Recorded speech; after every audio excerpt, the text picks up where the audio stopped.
The invitation to give a talk here.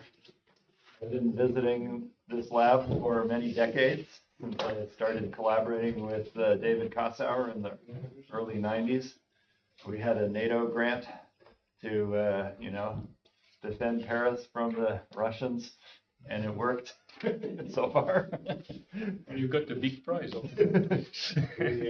We had a lot of fun working together, and it's been great. So David is in Greece this week, unfortunately. So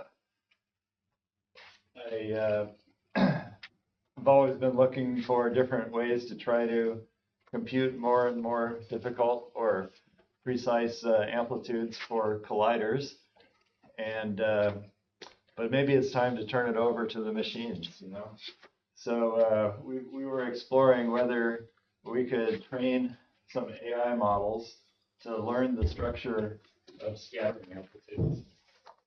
We're going to make our life easier, though, and train it on amplitudes not in the real world, let's say of QCD at the LHC, but for a toy model, which is still a pretty interest in its own right, called planar n=4 super Yang-Mills. Sorry. Yeah. So do you want the artificial intelligence to give you numerical predictions or analytic formulas? Analytic formulas. That's why we put analytic in the title. There have been other people who have been trying to use AI models in an approximate sense. For example, there's a paper by Simon Badger. So the notion is, okay, maybe you can do it analytically, but it's pretty computationally expensive. So you could use an analytic formula that was generated in the normal way, and then you could evaluate it at a bunch of points in phase space. And AI is very good at finding functions that fit data. So you could build a model based on the AI, and then after you had trained it, you could just use that model. And for subsequent points, it would be much faster. So that's another approach, which is more numerical and approximate. But that's not the approach that we're going to try to take. We're going to try to see if we can train it to learn the exact analytic structure. Any other questions? We're also going to do it in the context of a discrete system, which is like language. And since it's like language, we do something like ChatGPT. But you'll see more as we go along. Exactly what I mean by that. Now, there are different, that HI means human intelligence. So there are different ways that have been used to compute scattering amplitudes perturbatively in the past. One approach is to draw all Feynman graphs. And then once you've drawn all the graphs, you evaluate them using the Feynman rules. And that generates a loop integrand that if it's a virtual amplitude, a multi-loop amplitude, then you have to do a bunch of loop integration somehow. And then the amplitude is just the sum of all the amplitudes for each of the individual graphs, A sub I. With David, we developed, and Zvi Byrne and Dave Dunbar and company, we developed another approach to getting the integrand. Instead of drawing all the Feynman graphs, you can take this multi-loop quantity and break it up into pieces by slicing it along unitarity cuts or maybe generalized cuts. So that's another way to get a integrand, which is usually, a more holistic thing that isn't broken up into all diagrams. But you still have to kind of reduce it to a set of local integrals and perform those loop integrations. And then the amplitude is, again, a sum of things that were constructed by performing the loop integrations. More recently, in this special context of planar n=4, we've been working on a bootstrap form. In that case, instead of we bypass constructing the integrand altogether, and instead we just kind of guess what the functions are based on lower loop experience or some knowledge of where the singularities of the integrated results are. So we just write down an ansatz for the answer where these FMs are known functions that are related to various loop integrals here, but Then we have some unknowns, the C sub n's.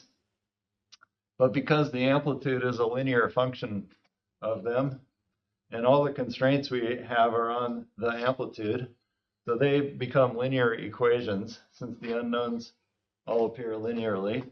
We just get a large system of linear equations, which we can solve and get out an answer.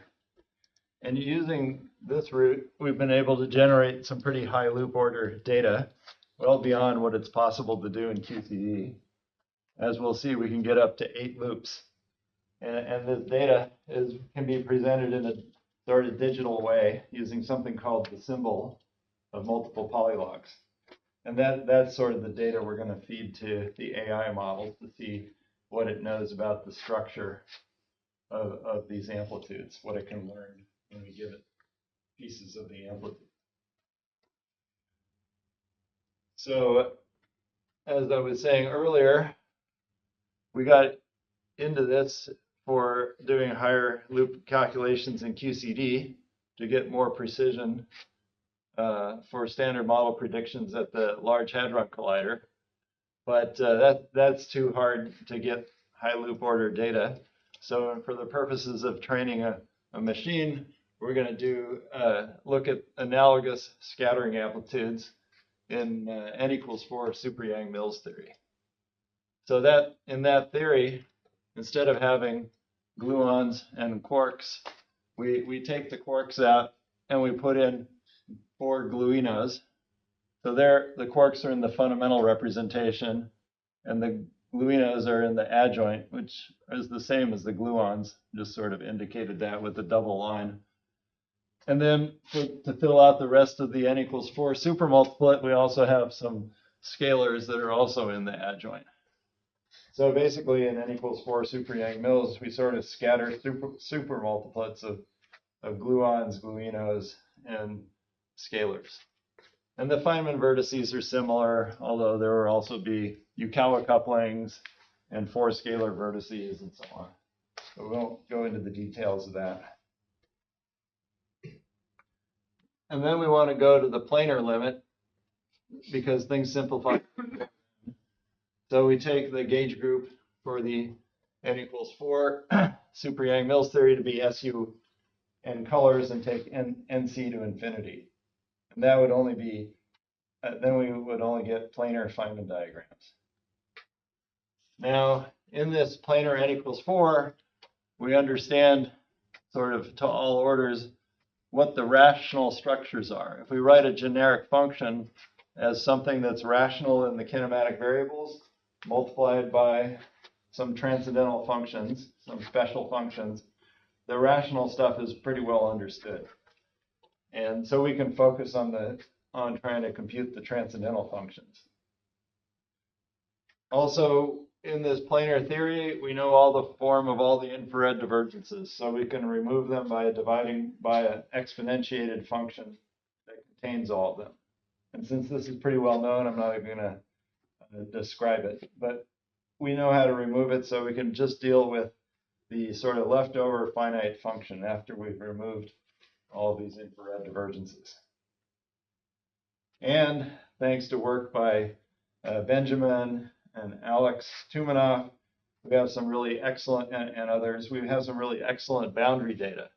That means when the kinematical variables go off into corners of the phase space, like 2 particles becoming collinear, we know what the answer is supposed to be in that limit. And so we can use that boundary conditions plus some assumption about the function space to completely constrain all of those unknown rational numbers that I mentioned before. So using that process, we can get to high loop orders for processes that have pretty simple kinematics. But because we go to high loop orders, the functions become very complicated. So we're in a sort of data-rich environment. So just for reference, there's been a lot of work done on n equals 4 super Yang-Mills amplitudes in the planar limit over the years. And well, at one loop, they're basically all known. And the transcendental functions that appear are very simple.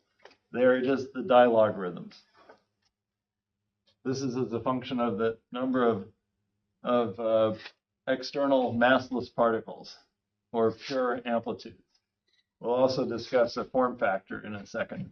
But for pure amplitudes, the 4 and 5 point amplitudes, because of a certain dual conformal symmetry, the results are essentially all known up to certain numbers called multiple zeta values.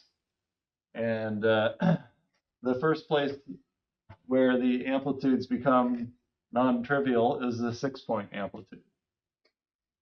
In that case, the function space is characterized by generalizations of the dialogues called multiple polylogs. And the 7 point and perhaps the 8 point are also expressible in terms of multiple polylogs. I don't think it's completely clear that all of the 8 point ones are, but for sure you start to get more complicated functions if you have a larger number of legs. So starting at 10 points, there are definitely functions that are a little more complicated than multiple polylogs, like elliptic polylogs. And then there are integrals associated with K3 surfaces and Calabi-Yau's singularities too. So, but for the purposes of going to high loop orders, the easiest thing to do is to consider the simplest one that's non-trivial, the 6 point amplitude. And so that is sort of where we'll be. Actually, we're going to simplify it even a little bit more. And we're going to go to a form factor. So Yeah. are you assuming it will always be multiple polylogs to any loop order, or is it true? It's not proven. But once you get to 6, 7, or 8 loops, you're pretty sure. So yeah, there's arguments about where the locations of the Landau singularities are, and they're like consistent with being stuck at a finite set, which is captured by the letters of this alphabet. But whether you could have something elliptic that also had singularities on exactly those curves, I don't know if anybody's proven that you can. So it's a working assumption that it's multiple polylogs.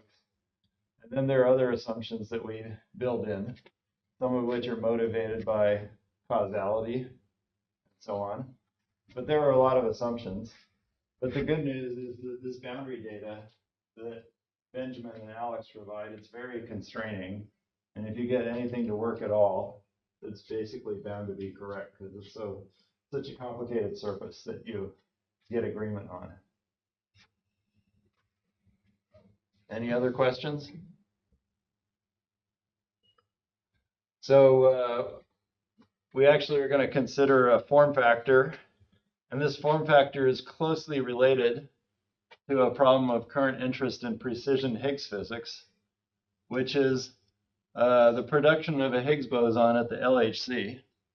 It goes through the gluon fusion process, in which 2 gluons come in and they couple through the heavy top quark, which has a large Yukawa coupling to the Higgs. So this is a pretty big process because there are lots of gluons inside the proton in the regime relevant for making the Higgs at the LHC. But for good precision, you need to go to higher loop order. And one of the things you'd like to be able to compute is glue goes to Higgs plus glue. And the state of the art is still based on some work done over 10 years ago by Thomas German, Jacquier, Nigel Glover, and Koukoutsakis, where they did this 2-loop amplitude. When the top is heavy, you integrate this out and becomes like a point-like vertex. And the Higgs itself couples to the gluons through a form factor, through a local operator. So that's sort of the state of the art in QCD, although right now people are pretty close, and within a year, they'll probably have the 3-loop one, I would imagine. But we can already, if we just change the theory a little bit, get to 8 loops for an analogous process. So instead of really having the Higgs here, we integrate this out and get the product of 2 field strengths. And then we also make it actually chiral. So we use the self-dual part of the field strength only, And that product is part of a chiral stress tensor multiplet, which is a protected operator in planar n equals 4. And then we use these assumptions about the multi-polylogarithmic nature of this space, and we can get to 8 loops for this form factor. So that's basically what our data is going to be, the 8 loop results for this form factor. Now, in order to describe those results a little more, I have to tell you a little bit about the multiple polylogs that they're built out of. So they're all generalizations of the dilog, which is an integral of a log with, say, a log of 1 minus t dt over t gives you the dilog. So the general version of that is that you can integrate many times with the form of d log of t over t minus a1, or dt over t minus a1 as your kernel. And then the thing you integrate was itself a similar integral. So you just iterate the integrations n times, and then you get something that has an argument x and a set of n indices, a1 to an. And these are called multiple polylogs or g functions. There's also some special cases. If the a's are equal to 0, then this integral doesn't make sense, and you just define the integrations this way. So these are the sort of simplest multi-loop kinds of functions. We're at 880 ppm now. So got to check the CO2 monitor here. So these are pretty intricate multivariate functions. There are lots of identities between them. And if you're constructing an ansatz, you would like to make sure that all the things in your ansatz are independent of each other and not rewrite the same functions multiple times. So there's a very canonical way to simplify them that will involve the symbol.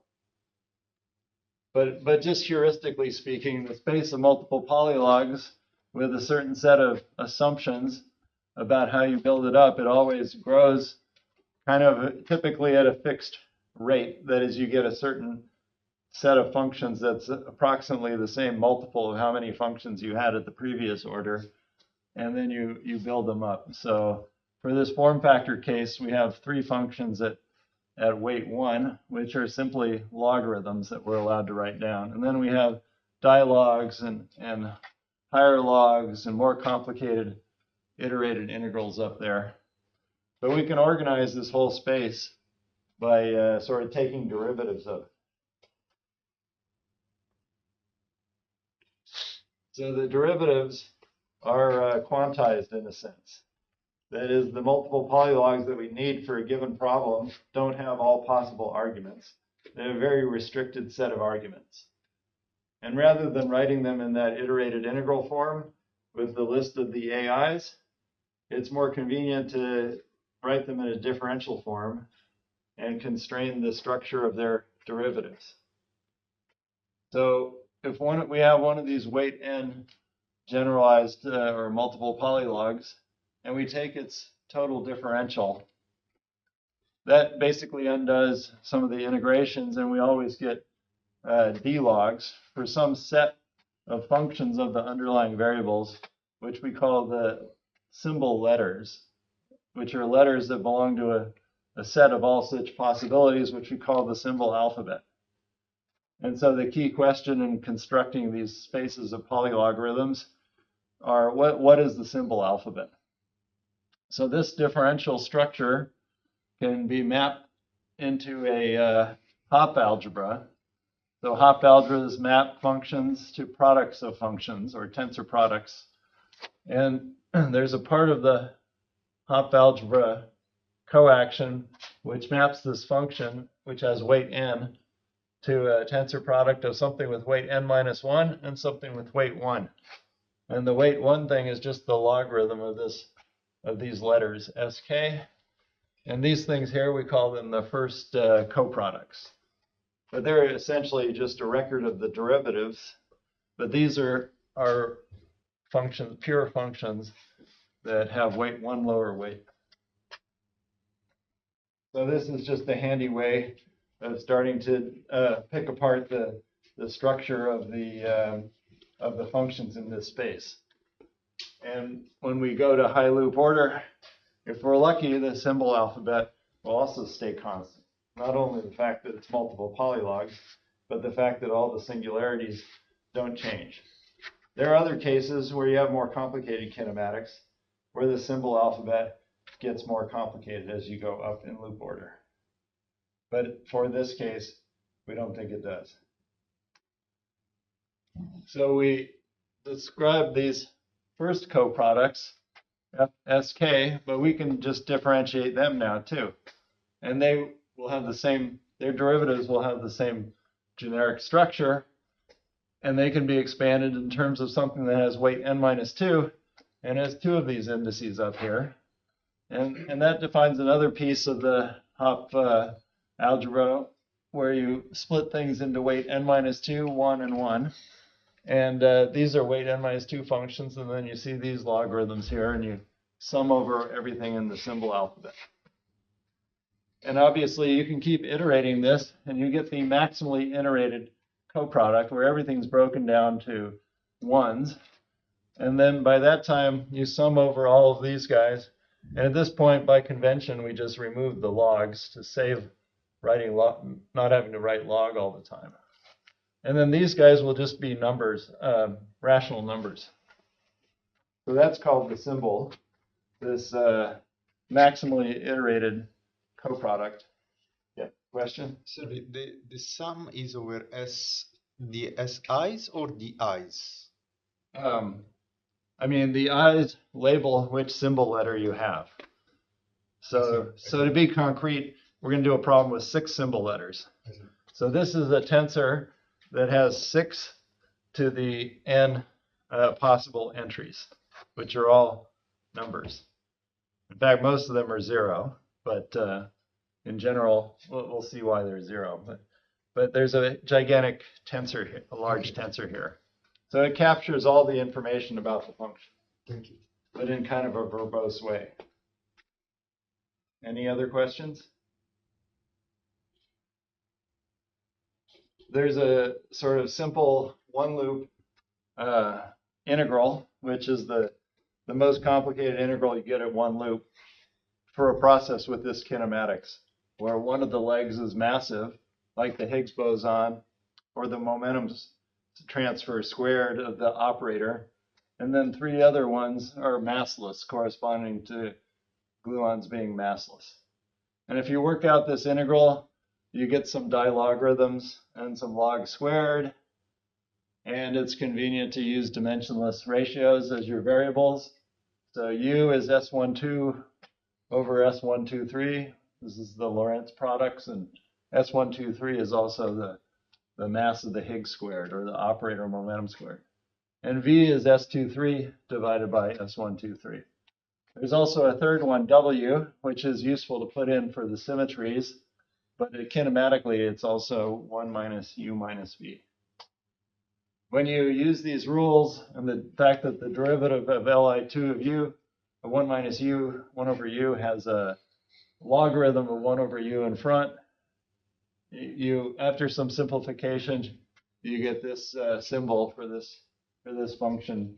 And it just has these letters U and 1 minus U, V and 1 minus V. And if we had cycled the legs here, we would have also gotten the letters W and 1 minus W. So at one loop, you can see the 6 letters of this alphabet. And 2 loops, if you look at all the integrals that are available at 2 loops, they're only these letters. At 3 loops, in the most complicated integrals, there are some other letters, but they don't yet appear in any amplitudes that have been calculated so far. So this looks like a nice, good alphabet to use. Turns out that for our problem, it's useful to make a linear change of basis on the logarithms, which corresponds to a rational rearrangement in terms of the letters. So instead of using those 6 letters in blue up there, we change to the letters A, B, C, D, E, F. So they're related by A is square root of u over vw, and d is 1 minus u over u, and the other formulas are sort of just obtained by cycling. So the symbols of this n equals 4 analog of this glue to Higgs glue amplitude, which we call the 3-point form factor F3, at loop order L. In this alphabet, they simplify quite remarkably down to just 6 and 12 terms at 1 and 2 loops. So this term here, if you cycle, you get this term and cycle again. So cycling means u to v to w to u, and 1 minus u to 1 minus v to 1 minus w to 1 minus u. In terms of the A to F alphabet, it's A to B to C to A and D to E to F to D. So by cycling, you get this. And there's also a flip symmetry, for example, one that holds B and E the same and switches D and F. So all these terms here just come from the first term by some dihedral images. And this guy at 2 loops has 12 terms, and they're all given by these 2 terms here, which have just B's and D's in them, plus dihedral images. Now at the next order, there's 636 terms, so I'm not going to write them all for you. And by 8 loops, there are 1.67 billion terms, as you can see here. So you only get to see 2 loops after that. You have to, in fact, if you try to look at the symbol, you should be careful because it could cause a very large screen dump. So you need to analyze it in certain ways, and but there is a lot of data in there to be mined. So when you show numbers like this to machine learning people, they get interested. And one of my collaborators on the Kyle Cranmer, runs a data science institute at the University of Wisconsin, and he's a former high energy physicist. He's still a current high energy physicist experimentalist who has been on the Atlas experiment at LHC. And so he's been thinking about machine learning for quite a while. And he put me in touch with Francois Charton, who actually lives just outside of Paris and works for Meta AI in Paris. And so he's been the one who's really done the most pedal to the metal studies of the structure using certain machine learning architectures. And so the fact that all these coefficients, all the way through 8 loops, they all turn out to be integers, which is kind of amazing. They were sort of guaranteed to be rational numbers, but the fact that they're all integers is pretty nice. It makes everything like discrete and controllable. And there are many, many correlations inside the symbol. So that motivated why we're going to try to look at and analyze them with their structure with these large language models. Sorry. So Yeah. since the integer, I mean, do they have a combinatorial interpretation? Great question. We can find examples of strings where they're very combinatorial. They basically look like double factorials. 2L minus something factorial divided by L minus something factorial, where L is the loop order. And then sometimes you start putting polynomials in front of them. So there are many where we can figure out what the patterns are to all orders, but not enough, because the number of different sequences we could define. In order to have a sequence of things, you need stuff to stay the same at each order. And we have a lot of stuff that stays the same, but we have even more stuff that grows in complexity. And there we don't know how to predict. But if you have kind of a regularity in those numbers, it means that there is some change of the alphabet which will remove the regularity. What I mean, if I were just making some linear combinations of the alphabet, it will shuffle the numbers. So I mentioned this. You mean the factorial growth? Are you talking about? No, as example you gave. Yeah. With those, you have a freedom in choosing alphabet. Well, but we have zillions of sequences, and we only have 6 letters, and we think we're kind of done changing the alphabet. We think we've lined everything up to get a lot of zeros in there, and it's going to be hard to do anymore. Yes. Sorry, I got lost. So the number of terms is the total number, not the ones that Well, are these factored are over the the ones one. that are non-zero. The non-zero ones. Yeah, there are also a lot of zero ones. Okay. And as you'll see, we understand a lot of the zero ones, but we don't understand all of the zeros. Okay. Yeah, so well, I'll show you the numbers. If you just write 6 to the 2L, it's at least 1,000 times bigger than this. Yep. Do you have any simplification if you consider another amplitude, like just without Higgs, like just glue to glue, or maybe 6? Or... So interestingly, this symbol, if we write it backwards, it describes one of the 6 gluon amplitudes where the helicities are MHV. This one by itself doesn't have any helicity structure because of the supersymmetry. But if you take this thing and you write it backwards and you have the right dictionary to the 6 gluon amplitude, it gives you the MHV result on a certain surface where it's two-dimensional. So there is a map, and we call it antipodal duality. And I'll talk about it on Thursday at the Institut Henri Poincaré if you're interested in hearing more about that. And it's secretly behind a lot of the patterns here too. So before we start asking the machine to look for patterns, what patterns do we already know about? We already know about a lot of them. We know that every term in the symbol starts with A, B, or C. And it never starts with D, E, or F. And the physical reason for that start condition is related to causality. Branch cuts should only open up when physical invariants like the Lorentz or Mandelstam invariant Pi plus Pj squared crosses 0. And that tells us that the variable u, which says S12 over S123, it's perfectly possible to have a discontinuity in that variable. And those discontinuities all characterize the first entry of the symbol. Those are all dictated by where the branch cuts are, because we integrate off of certain logarithms like u, v, and w, and those all have the right behavior. But 1 minus u has a singularity when S12 equals S123, and that doesn't correspond to any cut. So we can't put a logarithm of 1 minus u in there, and we can't sort of integrate off it to get higher weight things. So we have a first entry condition in the symbol, which vastly restricts the space. And that one we understand. Now, there are other things which we don't understand as directly from causality, but we just go and look at the amplitude in this letter basis, and we find that A never appears next to D. And then the first 6 ones, they're all related by this cyclic and flip symmetry to the statement that A never appears next to D. Like B never appears next to E, but that's just cycling A to B to C and D to E to F on this condition. But this is a different condition. D never appears next to E.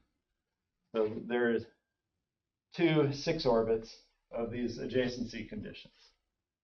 Now, secretly, when we go to although we don't understand them directly from causality in this process, if we use the map to that 6 gluon process, then we understand them better in terms of the Steinman relations, which is a set of analytic constraints on multi-point scattering. But we can't use that condition directly in this case. So it's sort of explained by this strange map, this duality, but the duality itself isn't proven anywhere. This is what I was saying, that this symbol is the same as the 6 gluon MHV amplitude written backwards. So I'll talk about that in Paris on Thursday. But there are a lot of other possible surprises lurking within the data. And ideally, we would have the machine explain them to us analytically in a way that we could incorporate them into our program. Or the machine could numerically predict in terms of integers the arrays of data we need at the next loop order. But let's talk about some other relations that we know. I kind of mentioned this before. There's a symmetry if we cycle the first three letters into each other and the last three letters into each other. And then there's a dihedral flip that generates the full D3 dihedral group. And that implies the equality of many triplets and hexaplets of integer coefficients. As we were saying, it relates all of the non-zero coefficients in one loop.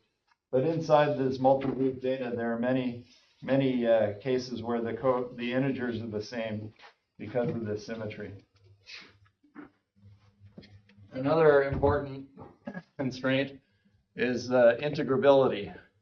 The symbol doesn't necessarily show you that a multivariate function, if you put in arbitrary symbol entries, it won't really correspond to a multivariate function. When you impose this condition that the total differential is 0, or the equality of mixed partial derivatives, you get a set of 9 constraints that are sort of anti-symmetric in the ordering of the letters on adjacent pairs. 6 of the 9 turn out to be subsumed by the forbidden pairs. For example, we saw that A should never be next to D. And we can kind of encapsulate that by the condition that FAD equals 0 and also FDA equals 0. One of the integrability conditions is FAD minus FDA equals 0. But if we already know that both of them are 0, then this one automatically holds. These are the other 3 pair relations.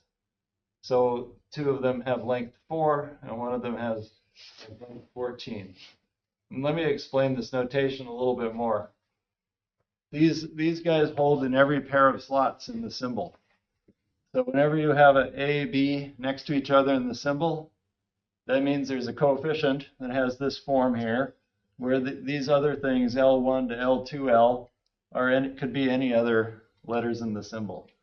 So this top line here, FAB, is sort of shorthand for this, where you put in a minus sign when you go to the same coefficient, where you just reverse B and A, and these are all the same. And then you add the AC case, and again, these L's are all the same, and subtract off the CA case. So there's basically each one of these equations is really a large set of equations, because you can scan over all of the indices that aren't explicitly indicated. So these are the equations that come out of this d squared f equals 0, the non-trivial ones, besides those pair adjacency relations. Any questions about that? And then there are also some constraints on adjacent triples, which are relatively simple, just involve 3 terms. And you sort of sum over A, B, and C here. So those were relations that hold in any slot, anywhere in the symbol. And then we also discovered a bunch of empirical relations that only hold at the back end of the symbol. So that's what that curly E means. That curly E is really the amplitude at L loops, and EA equals EB equals EC equals 0 means the symbol only can end with D, E, and F, never with A, B, and C. And then there are correlations between EBF and EBD and so on. So there are all these other relations where you have to start at the back, and they don't hold in the middle, they just hold near the back end. And then there are other relations that involve the limiting behavior of the amplitudes, and these are generally inhomogeneous. Before that, all the ones I mentioned were homogeneous relations. And if you solve all the homogeneous relations, you're almost all the way there. There are very few unknowns left at that point. But you can kill the rest of the unknowns with the inhomogeneous relations. Now, those constraints are very non-local in the symbol space and involve many terms. So we haven't tried to assess how an AI model does at learning them, because we think that's pretty hard. But if we do take all these into account, we have enough relations, so there's enough information there to solve the problem. The question is, can the AI model do it? We can also use this information to validate the results coming from the model. If we have to do this from scratch, we need to generate a large ansatz with 100,000 or a million unknowns. And that's very expensive to generate and to solve all the equations. If the model were to come and tell us what it thought the answer was, we could test it much more quickly because it's a definite proposal instead of something filled with a huge number of unknowns. So that's the hope. So the total number of terms through 8 loops that you would have if you didn't know about these adjacency constraints that made things trivially 0 is 6 to the 2L. By the time you get to 8 loops, that's 3 trillion. And if you put in the trivial zeros and you ask what's left, at 8 loops, there's about 3 billion. And the actual number is around half that. So there's sort of an equal number of non-zeros and an equal number with zeros that are there for some somewhat less trivial reason. Although we understand some of them, but not all of them. And then if you ask how big are these, you can see that when you go from 4 to 5 to 6 loops, they typically, the mean one goes up by about a factor of 10. This is the log base 10. And at this level, the integers have a mean of about 100. Here it's pretty ratty. And here it's starting to make some kind of, I don't know, log normal curve almost, with a mean of around 1,000 and so on. Is it the way that is the finite radius for convergence? And then you expect you to get some function which is finite radius for convergence. And you know Right. the radius. I mean, when you were asking earlier, I was going to say sometimes the symbol doesn't represent the size of the function too well. Because the symbol of logarithm to a large power, like 2L, is actually 2L factorial times a string of things. So the stuff way out on the tail grows factorially. Yeah, But maybe the core growth is related to the finite radius of convergence. So that should be a factor of 16 per loop in this normalization. It seems like it's not growing quite at 16, but it might be close. Yeah. So now we're going to go to the deep learning side of these. Underneath most deep learning architectures, there's a feed-forward neural network with a number of layers. And we typically have anywhere from 1 to 4 layers that are called encoding and 1 to 4 that are called decoding. And the layers themselves have a number of nodes, which could be up to 512 in our case, and much bigger for the really large language models. But anyway, they're all connected by these nodes, and each time you have something coming in here, there's a nonlinear function that provides outputs as a function of the inputs, which gives rise to many millions to billions of parameters. And essentially every such model has to be trained on GPUs in order to minimize some loss function which you choose by gradient flow. And as a result of that, the growth in this market value of NVIDIA Corporation, which is based near me in Silicon Valley, has been humongous. So it's now the 3rd most valuable company in the world, I think, thanks to machine learning in general and a lot of large language models. So our particular version of a deep network has a structure like this, but it also has something sitting over the top of it, which is called the attention mechanism. So there are some transformer models, which was the key on the first slide, was to these transformer movies and stuff. And anyway, there's something called attention, which sort of sits on top, and I'm not going to go through any details of the architecture because my collaborators understand it much better than I do. But it involves a particular function, a softmax function that brings together values from different parts of the network, and it seems to be very useful in language for sort of providing context. When you see a word, you want to, or know whether to predict a word, you know, it depends a lot on the words around it, not only just locally, but further away. And this attention mechanism seems to work wonderfully in doing it. And so there are a certain number of these so-called attention heads that are provided in these models. So basically, they underlie all of these large language models. They're also been used in other areas of ML for amplitudes. For example, there's a paper on trying to use transformers to simplify polylog identities. And there may be some more recent work.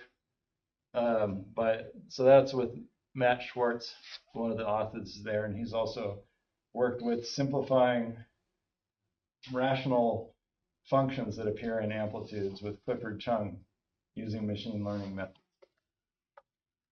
So what did we do? So we took a transformer AI model, much smaller than a large language model, so maybe a medium language model. And we trained it to learn the symbol that I've just been describing to you. For example, this shows the learning of the 6-loop one, where we give it a large subset of the 5 million terms at 6 loops. So we sort of present it to it as a sequence of the letters in the symbol, and then the integer coefficient, we sort of treat it as language too, so we have to tokenize it into things like letters. So there's one letter that's drawn from a 2-letter possibility, which is just the sign. And then because the magnitudes are getting pretty big, you know, of order millions or billions, we write them as base 1000. So we have a 1,000-letter alphabet for each of the digits in base 1000. But we only need 2 or 3 of them typically. So then the task is to predict the integer coefficient, these sets of tokens given the letter sequence. And the loss function is that the prediction is a probability function. And that probability function has continuous parameters in it. And those continuous parameters can be varied and optimized so as to minimize the cross entropy function, which is between the model's current probability distribution and the data it's training on. So it starts off predicting things and it doesn't get very much right. But then after you keep running this gradient flow, and you can restart things and also generate sort of statistical distributions of initial conditions and then flow them down again. And through these epochs, it eventually learns what the coefficients are. One of the more, yeah, go ahead. The 3 colors. It's just different runs. So, you know, when you run and you start it off with certain initial conditions, and it's almost a stochastic process. Sometimes it's literally stochastic in that you adjust the conditions differently but it's always, when you restart with randomized, you randomize around where you were before. So it remembers how it got there, and a different start can give you a different curve. But you see most of the variation is like, when does it leave this plateau? And this plateau itself is kind of interesting because when you're in the plateau, it knows almost all the magnitudes already. So it's learned these guys, but it hasn't learned the signs yet. That's what's usually wrong there. And then at some point it starts to learn the signs, but it has to learn the magnitudes first. If you look at what it's predicting for the signs in this phase, it's doing these wild oscillations where it's predicting most of them to be plus and then deciding, I'll try mostly minus, mostly plus. So the sign is always the last thing to learn. But we know that's true for many of our students too. But so in this case, the final signs beyond about 3 loops is very close to 50-50. Could you explain in human terms? It's a spin glass. You know what I'm saying? Because once it's learned the magnitude, they're reasonably frozen. And so then the only thing left is a whole set of signs. But there are these correlations that it's trying to learn through the data it's been presented, which are kind of like a random potential in this big space. And so it's trying to sort of navigate some spin glass dynamics. Is that good enough for you? No? So you put some data. When you say the learning process, you just put some data that you have. We give it terms in the symbol. We have 5 million terms. We just select a certain number to get. So you have some information about like a certain number of loops, Yeah. which comes with those linear coefficients between symbols, with integer coefficients which come exactly with those values which you mentioned before. We have all the terms in the symbol. We give it a large subset of it, and then we hold out 10,000 terms, and we keep testing it on every time you see a point here. The accuracy has been tested on 10,000 terms, which it never gets to use to update. I have a simple question. If I go one loop higher, Yeah. then how this computer will know what's going to happen one loop higher if it doesn't know this information? It won't. We're not saying yet that we can use this to predict the next loop order. We're just saying that there are some patterns in the data that allow it to learn this. So that if I get, And I've already told you there are patterns in the data that we know about.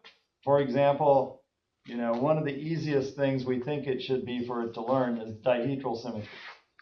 So there are a very large number of coefficients that have to be equal because of that. And also equal with a plus sign. is it, once again, sorry for simple question. All this you're expecting that there's some regularity of those coefficients number of loops. Let's say if I increase, once your machine is trained on this pattern, Yeah. you increase, let's say, go high number of loops, and you're expecting the machine already knows secretly about how the coefficient depends on number of loops. And this will allow you to predict the values of coefficient one loop higher. Well, we don't know that it will. I'll show you some other data where we try to correlate two loops. But oftentimes when you do this training, it succeeds at the task it's asked to do, but you don't know how it did it under the hood. So this is called interpretability. So we have other ideas, or we've been told there are various ways we might be able to try to improve the interpretability. Like we'll see correlations between two different loop orders in a second.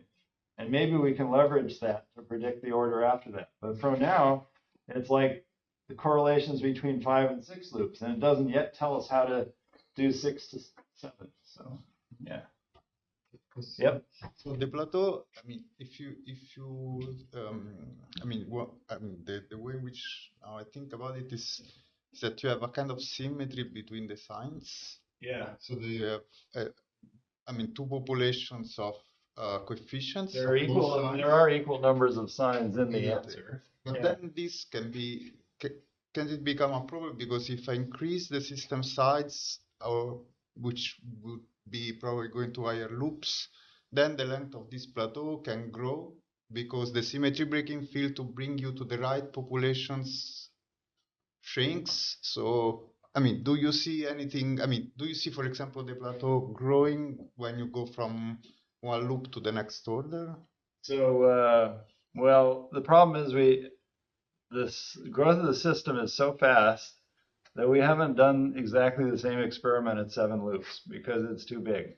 What we're going to do is we're going to now squeeze the data set, and then we're going to do it. But actually, even in the squeeze data set, we haven't actually looked at that. But I think it had a plateau behavior, so it probably has something like this. So yeah, all these things are valid worries for how things will extrapolate. But the biggest issue we have is that the symbols grow so rapidly in size that we're going to try to change the format. We're also going to try to do it in a way that removes some of the easiest things, which might be causing this phenomenon. See, I think this is probably due to the fact that that the dihedral symmetry is so easy to learn, that so many things have the same sign, that it basically initially thinks everything has the same sign. And then it tries a different sign for everything. And then after a while, it understands, whatever that means, that things are supposed to have signs that are segregated more.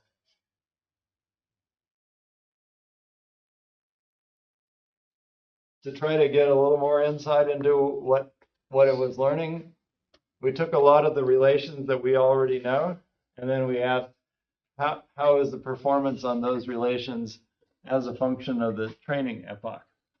And basically, to summarize all this, if it was a relation, there's something we called final 16 and final 18, and those were both relations that have two terms in them, and they want them to have the same sign. And then there were a couple other relations, 2 or 3 terms, that needed things to have opposite signs. And the main takeaway is that the same sign ones were typically satisfied early, the relations. But the overall sign might have been wrong. But if you want them to be the same sign and it's 2 things equal 0, and you flip the sign, it's still equal to 0. So the relation can be correct, even if the coefficient isn't correct. So these guys, as it was flipping signs, it was trying to maintain that these correlations were correct. Whereas the opposite sign ones, they were kind of doomed because of this big same sign flip. And so they don't they're less than 50% accurate, whereas by chance they should be 50% accurate because it's just two relative signs, and they only start to get learned once it makes its way out of the sign morass. And then the ones that have 4 terms with mixed signs, sometimes they can be satisfied in the same sign setting. So some of them are okay early on. We can also ask, is there any interpretability at all that we've found so far? I mean, one is that we can see the dihedral symmetry, which is one of the simplest things to see. So it's not that great. But what you can do is you can map the individual tokens, these 6 letters, into a vector space using something in the middle called an embedding layer of the transformer. And you can plot the leading, so it's a giant vector, but you can plot the leading 3 in some principal component analyses, the directions that have the most distinguishing power. And when you do it in the 6-loop case, you find a shape that actually has a visible dihedral symmetry to it. So you can rotate it, you can cycle it around in the right way, A to B to C, and then D will go to E to F. And it's actually even there in the 5-point case, but it's harder to see and can't really see it in 3D because there's not enough of the variances there. In the 6-loop case, more stuff is packed into the first 3 components. But that's just a very kind of low-level version of what we would like to get out and don't have out. Now, as we go to 7 loops, the number of terms means the training time would be very long. And also, we don't want it to cheat on easy rules like the dihedral symmetry. So we did something called quad format. We had already observed that because of these final entry conditions I mentioned before, there are not 6 to the 4th independent sequence of 4 at the end, but there are many, many linear relations, and only 24 of the sequences of 4 letters at the end are independent. So also the 24 cycle into each other, and they can be divided up into just 8 3-plex. So if we want to take out the dihedral symmetry and not have it waste its time on that, and also not worry about structure in the 4 final entries, we can just predict the coefficients for the 2L minus 4 letter sequences, and then have 1 token to tell which of the 8 quads we're talking about. So now it gets to learn shorter sequences, still the same integers in the front, but just for a subset of words associated with these independent quadruple final entries. And didn't give the numbers here, but it still can predict things very successfully, although you need to have larger models, like with more layers or more nodes per layer, but it can do that too. So I have a question. Yeah. So even in the previous case, you said there were roughly 5 million Yeah. terms. So you train it on a subset. Yeah. And then there's another subset you Then test there's it a on. held out test set, yeah. But do you train it on the whole completeness of the test set, or do you leave out some parts? Yeah, I think we trained it on almost the complete thing minus the test set in the plot I showed. But there was another case where we trained it on about 20% of the total. And it And it performs looks, equally, it looked very similar. So it seems to learn okay with 1 million out of 5 million. And what that number is, not clear. And I forget what the numbers are in the quad case. I mean, you can imagine that when you have this dihedral symmetry, if it learns that, it can predict a lot of stuff in the test set because it can associate it with stuff that's outside the test set, especially if you used almost everything up to the test set. But we didn't need to use it all the way up. It still worked okay.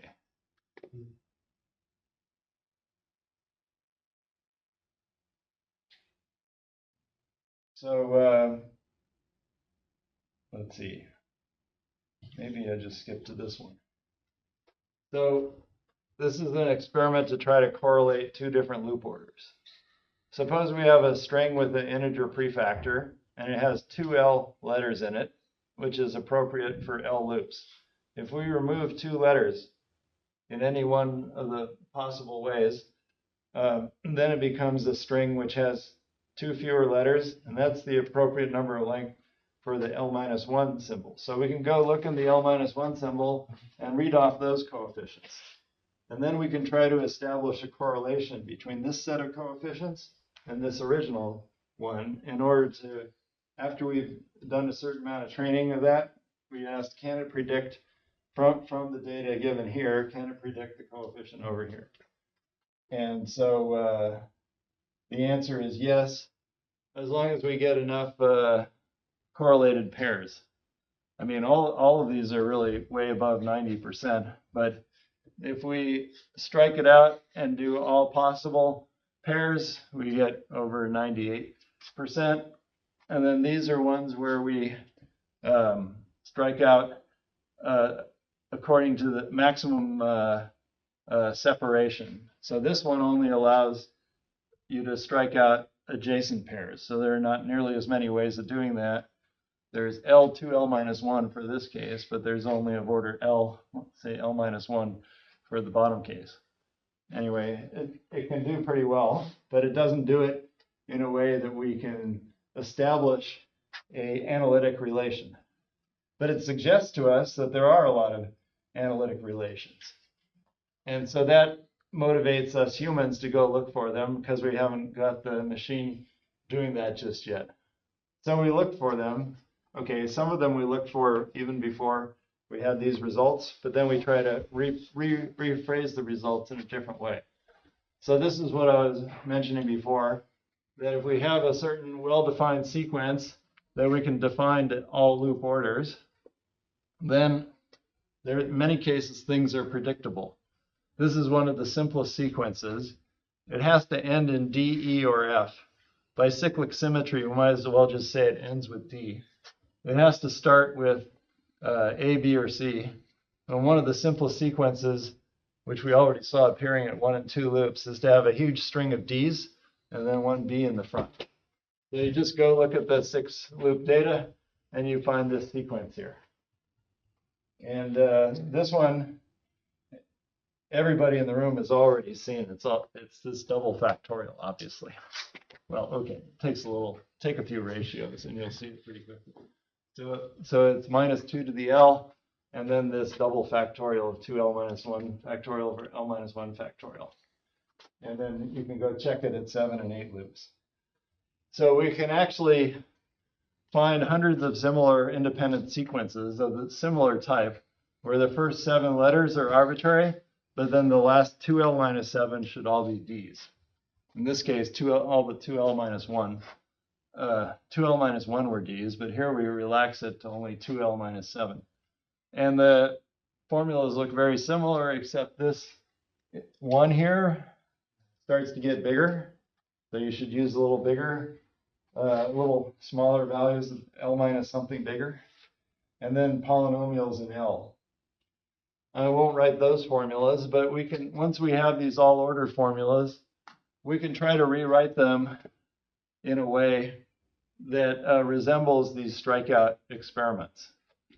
For example, there's a sequence that has A and 3 B's and then arbitrarily many D's at L loops, and we want to correlate it with the L-1 coefficient where we have struck out things. Here we have struck out 2 D's, and so you don't see any change to the A, B, B, B, B. And here we struck out one of the B's and also a D. And whenever you strike out 1 or 0 D's, you get a constant in the relation. Whenever you strike out both D's, you get a minus 8L in addition to a constant for all the cases we've been able to find such sequences for. So we have quite a few of these sequences. Here's another one that involves 3 terms that has a minus 8L, where the 3A, 2B is still there. Here we struck out an A as well as a D. Here we struck out 2 A's. Anyway, we don't claim this is exhaustive, but there are lots of these sequences. And we can use that data to help us at the next loop order. So that's what we would like to do. And so the plan for the next phase is to seed it with these particular known results, which are still kind of a small fraction of the results, and then to try to train it to learn the linear relations. So instead of presenting the model with one word, one sequence of letters and one prefactor or integer, we'll present it with several at a time and in combination so that they correspond to some of these simpler relations, and see if it can do that together with the seed data. So one proposal is to do that in a transformer model. We're also looking at some other things called reinforcement learning, where we present the model or the problem to the AI model like it were a game with discrete moves, and which reinforcement learning has been very good at. There's also, so some of those would be in the context of ask it to predict it, but don't ask it how it predicted it. Another issue is to train it and then have it try to extract patterns from the trained models. So there are a few different proposals for how to do this, but we haven't gone too far in that direction, so we don't know how successful it's going to be. Now, the good news is we have lots of other data we can play with. So we have the full MHV 6 gluon amplitude to 8 loops. I mentioned that it was the same thing written backwards, but that's only on a particular surface. We also know the symbol off that surface, where it becomes so much more complicated, we can't even count how many terms it has, but we would have to analyze it in some compressed format to get all the way to 8 loops. We also know another helicity component of the 6 gluon amplitude to 7 loops. And in work with Alex Tumanoff and Benjamin Basso, we have the symbol for another form factor to 6 loops. And it has the same alphabet and the same adjacency constraints. So another interesting thing to try to do, which we haven't really done yet, is to try to compare a loop amplitude in the previous operator to the loop amplitude for this operator at the same loop order and see what the machine thinks the differences are between the two. There's some obvious differences, so we might have to make it harder for it. And then we have lower loop data for somewhat more complicated amplitude. So we still don't know if this will work in the sense of making our jobs obsolete, you know. But also, if our job is to do it for QCD, we can rest assured that this is a lot harder.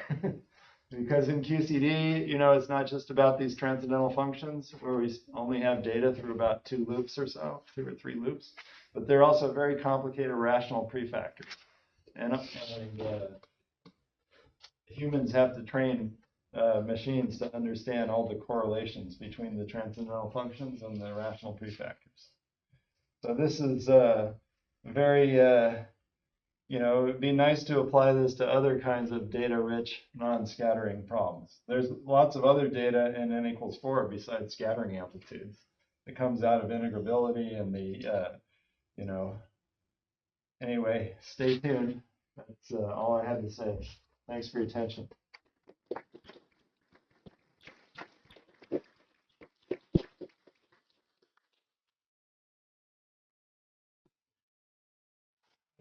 You mentioned somebody will tell you that these numbers becomes chaotic. So if you go to region higher number of loops, will this artificial intelligence will tell you that it's chaotic? Maybe. It's from what I understand, it's based on the assumption there is some regularity. Yeah.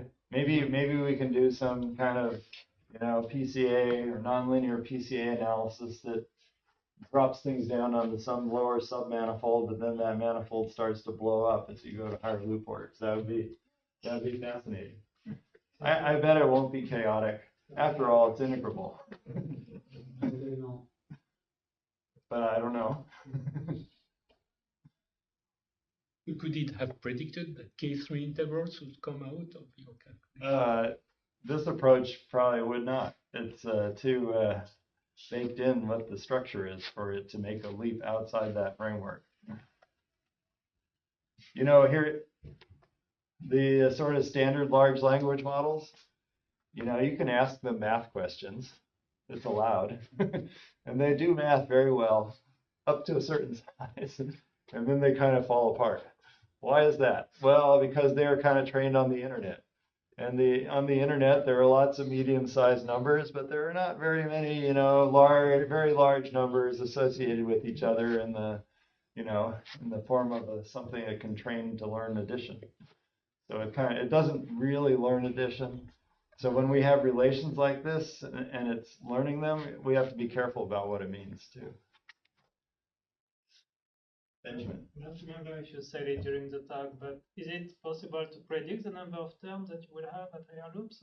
Or seems to be the easiest thing to guess in principle. Yeah. So there is, you know, you can predict how many of them satisfy are non-zero given these adjacencies. That's pretty easy to do.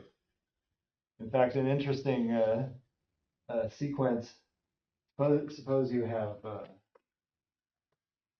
sequences of zeros and ones in each slot. And you just have one rule, which is that 1, 1 never appears. If you didn't have this rule, then the growth rate would be 2. 2 to the length of the sequence, because you could add either one. Do you know what it is if you remove this one? Yeah, but it's not just it's not just any old sequence. It's when you remove this, you get Fibonacci. And so indeed, 1 plus the square root of 5 over 2, just as Benjamin predicted, is less than 2. Because this is the asymptotic ratio for the Fibonacci sequence.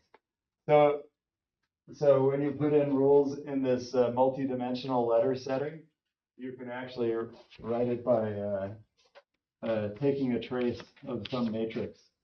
But I think the matrix maybe in this case, for this case, is something like, you know, raise this to the W and then trace over is something like this. And you needed some initial condition maybe to get right. So there are similar trace formulas for the 6-letter game with certain various assumptions built in. And using that, you can get, I think you can get below the twice as many terms as the number of non-zero. Maybe you can get somewhat close in ratio. I think you can get to, you can kind of explain the level that the number at by 8 loops, you're explaining only like 90, above 90%. So of the non-zero terms, there's only about 10% of them are unexplained zeros. So you can write a closed form expression that's within about 10% by 8 loops.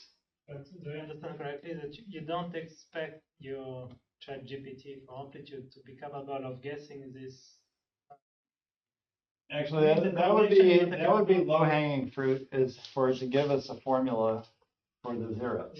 We don't have that yet, but that was one of the things.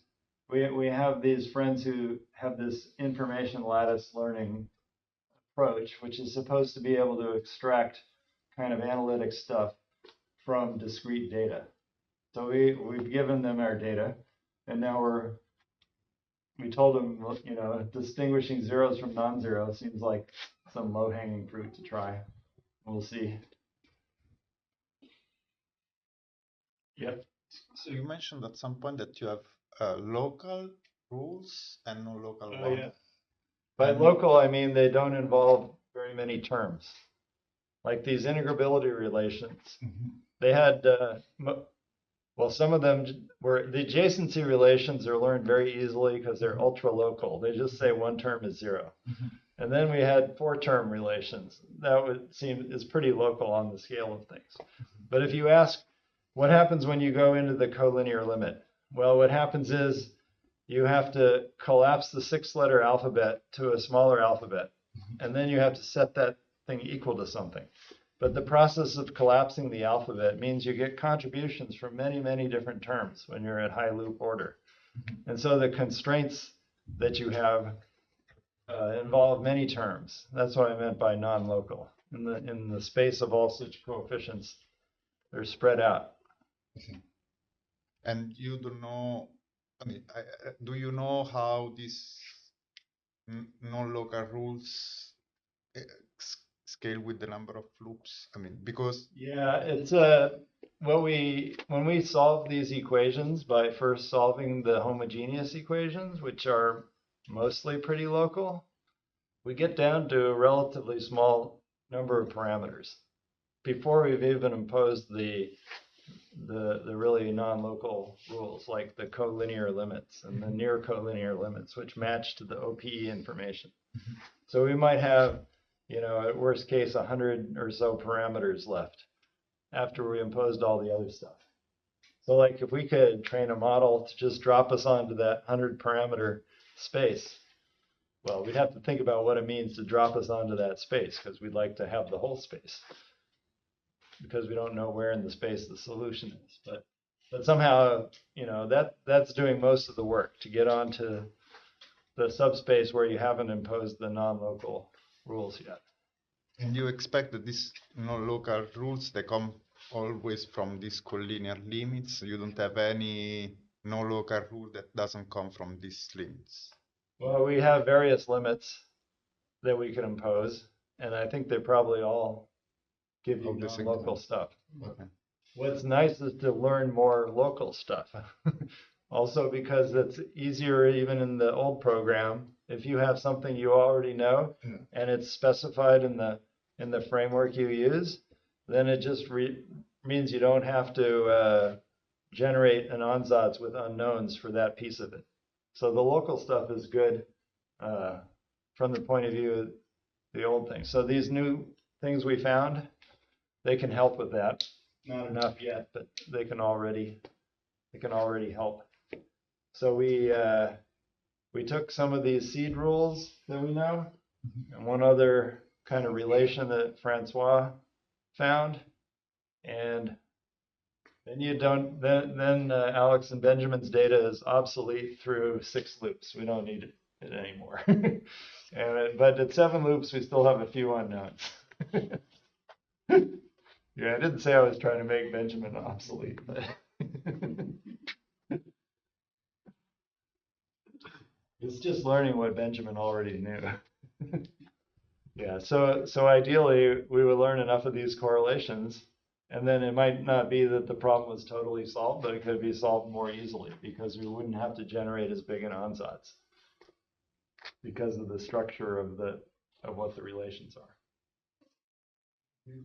You mentioned the analogy with string classes, but in general, I could map this problem into the problem with a kind of latest model, because you have 6 letters in the alphabet. So now imagine I'm constructing some chain which contains exactly L number of loops sides, and each side to have one of those 6 states. You're trying to construct some states, but you need to superposition those. Yeah. And then you impose some kind of the condition which is dictated by would be, I don't know, some fictitious Hamiltonian. So every state is can be labeled with some sequence through here. So there's like just a huge number of these associated with each of these. Yeah.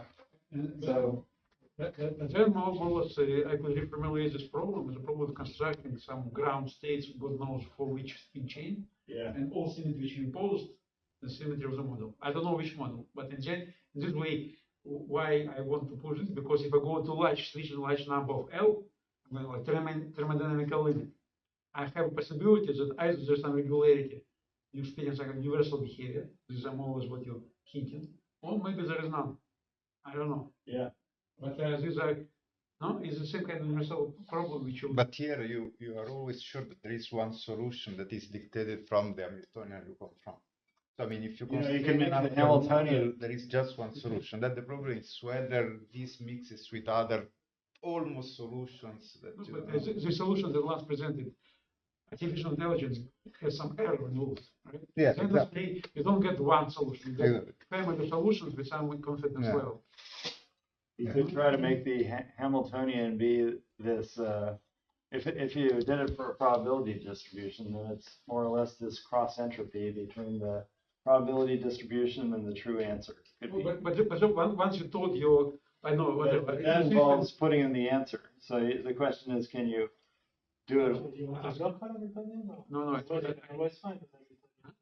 You can always construct an Hamiltonian that will have this. True, but okay, my poor understanding. Local Hamiltonian.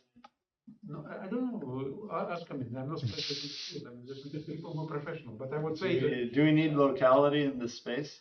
I'm just saying, if you don't have locality, it looks like you don't have much constraint on your Hamiltonian. And I always cook up an Hamiltonian that will be. I don't know. You asked me if I was doing this. I just.